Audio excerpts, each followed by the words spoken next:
کھائیے۔ ایک یہ کوشچن کیا تھا اوجڑی کھانے کی کیا شرعی حیثیت ہے۔ دیکھیں مسئلہ یہ ہے کہ نبی کریم صلی اللہ علیہ وسلم نے ایک ذبیحہ کے 7 اعضاء کو کھانا منع فرمایا ہے اور ان 7 اعضاء میں اوجڑی کا ذکر نہیں فرمایا، لیکن فقہا نے دیکھا کہ جن 7 اعضاء کو سرکار نے منع کیا ہر ایک کے اندر ایک چیز مشترک ہے اور وہ یہ کہ اس عضو کا کسی نہ کسی گندگی سے اتصال ہے، تو بس انہوں نے یہاں پر قیاس کر کے اوجڑی کو بھی منع کیا کہ 7 چیزیں تو نبی کریم صلی اللہ علیہ وسلم نے صراحتاً منع فرمائیں، لیکن چونکہ اوجڑی کا ذکر تو نہیں ہے لیکن یہ بھی گندگی سے متصل ہوتی ہے، لہٰذا ہم اس کو بھی شامل کریں گے، لہٰذا فقہا نے پھر منع فرمایا کہ اوجڑی کھانا منع ہوگا۔ اب شرعی حکم یہ ہوتا ہے کہ جب قرآن کی نص قطعی سے کسی چیز کی حرمت ثابت ہوتی ہے تو ہم کہتے ہیں یہ حرام ہے، جب حدیث سے ثابت ہو تو ہم کہتے ہیں مکروہ تحریمی ہے، اور یقینی سی بات ہے کہ جب فقہا کے اجتہاد سے کسی چیز کی حرمت ثابت ہوگی تو ہم اس کو ذرا ہلکا حکم دیں گے، کیونکہ یہ حدیث سے ہلکا ہوتا ہے تو ہم کہیں گے یہ مکروہ تنزیہی ہے، اگرچہ بعض علماء نے ہمارے اس اوجڑی کو مکروہ تحریمی ہی لکھا ہے۔ اس کی وجہ غالباً پھر یہ ہے کہ انہوں نے قیاساً نہیں بلکہ دلالت النص سے ثابت فرمایا، اس سے پھر اس کا حکم قیاس سے قوی ہوتا ہے۔ لیکن یہاں ایک مسئلہ یہ ہے کہ اب اوجڑی بہت ہی زیادہ کھائی جا رہی ہے۔ میں خود لاہور میں دوران تعلیم طالب علمی وہاں رہا ہوں، اور وہاں میں نے دیکھا صبح ناشتے ہوتے ہیں،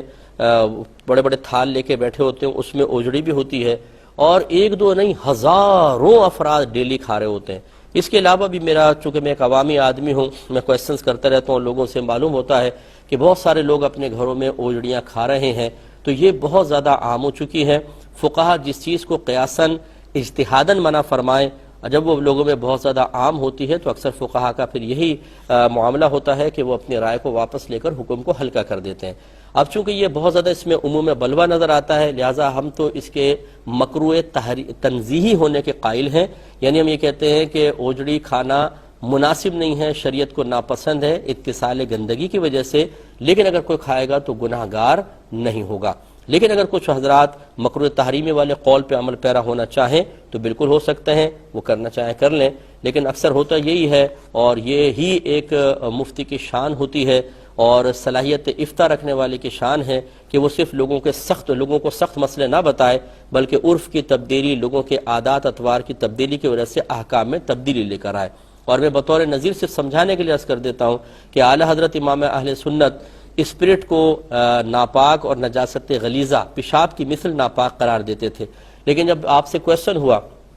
کہ ایک رنگ باہر سے آیا جس کو پڑیا کا رنگ کہتے تھے، اس میں کنفرم وہ لوگوں نے کہا کہ جی اسپرٹ ملی ہوئی ہے اور اب لوگ اس سے کپڑے رنگ رہے ہیں، تو اس کے بارے میں کیا حکم شرع ہوگا؟ تو وہ اعلیٰ حضرت کے جو اسپرٹ کو پیشاب کی مثل نجاست غلیظہ اور ناپاک قرار دیتے تھے، آپ نے اس کے بارے میں جواز کا حکم دیا اور بنیاد بنایا عموم بلوہ کو،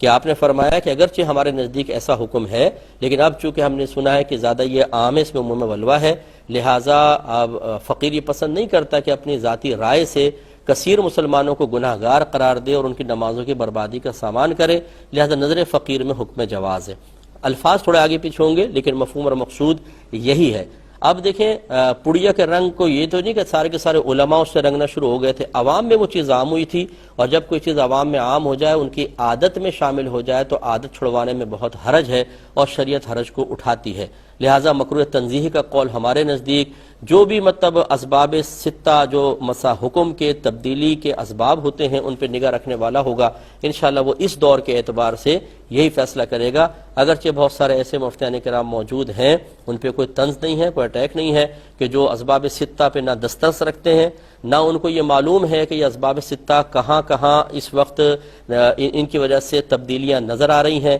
بس وہ جیسا کتابوں میں لکھا ہوتا ہے ویسے آگے بیان کرنے کو کافی سمجھتے ہیں، بلکہ ہم جیسے اگر کوئی فرد ہے جو ان چیزوں پہ نگاہ رکھ کر اور مزاج شرع کو بنیاد بنا کر کوئی رعایت دینے بھی لگے تو وہ ہم پر اٹیک کرنا شروع کر دیتے ہیں۔ ان سے ایسے کسی فرد سے گزارش ہے کہ میں ایک طالب علم کی حیثیت سے اور آپ ایک عالم کی حیثیت سے تشریف فرما ہوئیے گا اور میرے کچھ بچکانہ سوالات کے جوابات دے دیں تو فقیر مطلب ساری زندگی آپ کا احسان مانے گا۔ ایسے حضرات سے میری گزارش ہے مجھے تھوڑا سا موقع دے دیا جائے، تو مجھے امید ہے اللہ کی رحمت سے کہ جب گفتگو ہوگی تو معلوم ہو جائے گا کہ کون صحیح کہہ رہا ہے اور کون غلط کہہ رہا ہے۔ لیکن اس کے باوجود میں پھر وہی عرض کرتا ہوں کہ اگر کوئی بزرگان دین کی کوئی بات لکھی ہوئی ہے اس کو بعینی ہی کوڈ کرتا ہے، اس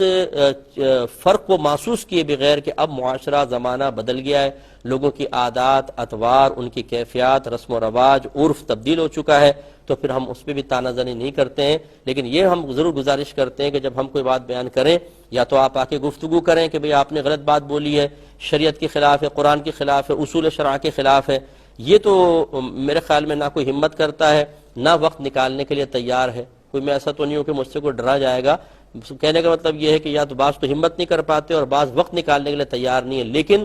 طنز کرنے کے لیے اور پبلکلی اس طرح کے مسائل کو ڈسکس کر کے کسی پر اٹیک کرنے کے لیے تیار ہے، حالانکہ یہ بہت بڑا گناہ ہے اور یہ بہت ہی غلط چیز ہے۔ اس لیے ہماری گزارش یہ ہے کہ یا پہلے ان تمام اسباب سبعہ یا اسباب ستہ پر اچھی طرح نگاہ رکھ کر ان کی روشنی میں جو مسائل میں جدید دور میں تبدیلیاں آئی ہیں اس کو دیکھیں، پھر ہمارے اس بیان کردہ مسئلے کو جب انشاءاللہ سنیں گے تو فرق واضح طور پہ نظر آئے گا۔